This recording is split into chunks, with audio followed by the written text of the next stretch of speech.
Le Festival international du film de Marrakech, j'ai un invité exceptionnel pour TV5 Monde, Monsieur Martin Scorsese.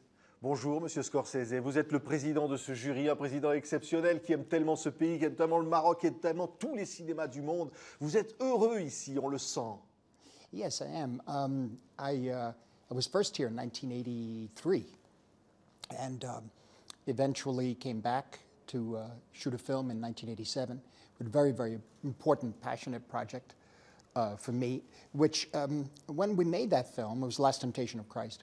When we made that film, it was more like a little group, a family, very, very, very low budget, but very arduous filmmaking. Very arduous filmmaking, and what I found was I found it to be very comfortable, but how should I put it?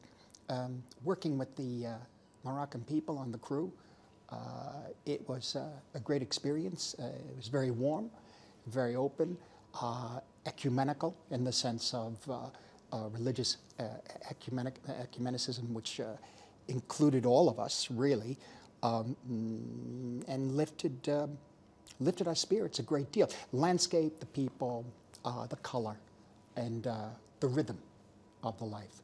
And so I was able to come back again in 1996 to make Kundun, another film with a spiritual core, so to speak, about the Dalai Lama, which was an extraordinary experience here. Oui. Ici, il y a ce cinéma du Maghreb, il y a ce cinéma international que vous aimez tellement. Vous êtes un cinéaste du monde, vous cherchez votre source d'inspiration partout. Vous aimez cette diversité culturelle dans le cinéma. Yes, you mean that for me, there's no barrier in cinema. There just simply isn't. In fact, when I first saw the films that were not American films, they were Italian films.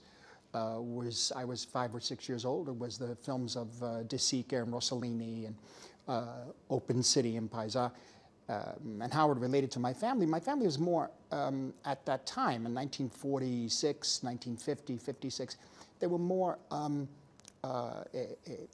Italian than American, more Sicilian than American.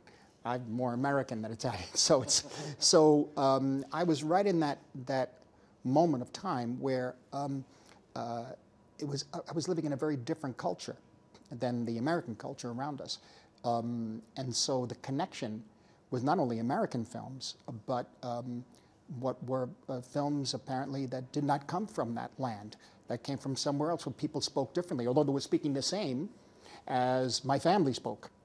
So this opened me up to accepting, or actually being very curious about the rest of the world. And my only way to see that in the 1950s was really through international cinema. International cinema was growing. I mean, you had Japanese films for the first time in America in the early 50s. Indian films by Sajid Ray, which really opened up my eyes, even though I saw them dubbed in English at first, you know. And so this opened up the world to me because we were a working class family. We couldn't travel, couldn't afford to buy theater tickets. We saw movies.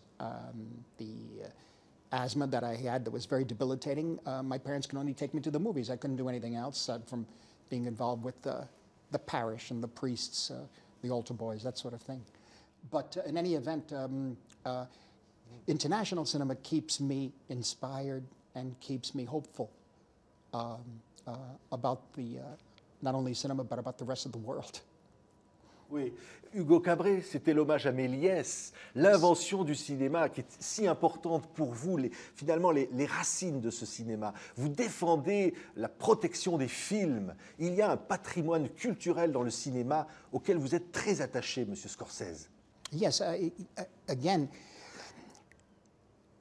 when I experienced these films, in the 1950s particularly, whether they were, as I said, were American, Italian, French in later 50s, early 60s, with the French New Wave and the Italian New Wave, Polish cinema, Russian cinema, all of this, Scandinavian. This for me was an extraordinary language, and very beautiful,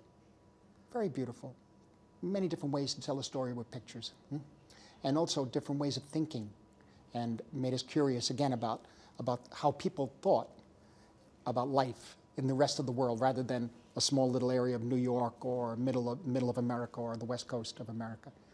And so for me, and a few of my friends in California, when I was living in California in the 1970s, we began to realize that a lot of these films were not going to be seen anymore.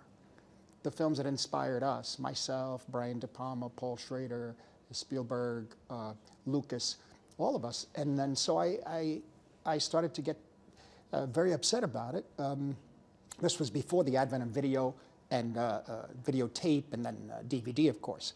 And so the only way you could maybe see Visconti's The Leopard or Le Beau Serge, Chabrol, or, I don't know, a Minnelli film from 1949.